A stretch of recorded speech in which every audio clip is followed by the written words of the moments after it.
જ્યારે 2022માં મહેસૂલ મંત્રી રાજેન્દ્ર ત્રિવેદી સાહેબ માતર તાલુકામાં આવ્યા હતા અને એવું કહ્યું હતું કે માતર તાલુકામાં 500 જેટલા લોકો બનાવટી ખેડૂત બન્યા છે અને 2000 કરોડની મિલકતો અને 2000 વીઘા જમીન બનાવટી ખેડૂતો દ્વારા લેવામાં આવી છે।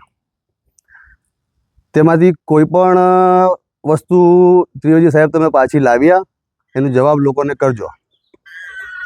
2010થી 2012 સુધીમાં જે તે અધિકારીઓ મામલતદાર કચેરીમાં રહી ચૂકેલ હતા તે બધાનો આમાં કોઈ જ દોષ નથી।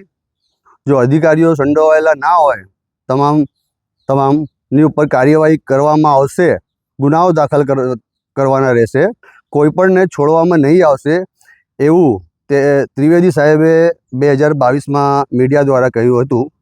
તો આમાંથી કશું ત્રિવેદી સાહેબ તમે કર્યું અને કઈ વસ્તુ આમાંથી થઈ? જે તમામ લોકોએ ને જગ્યા લેવાની પરવાનગી કોણે આપી?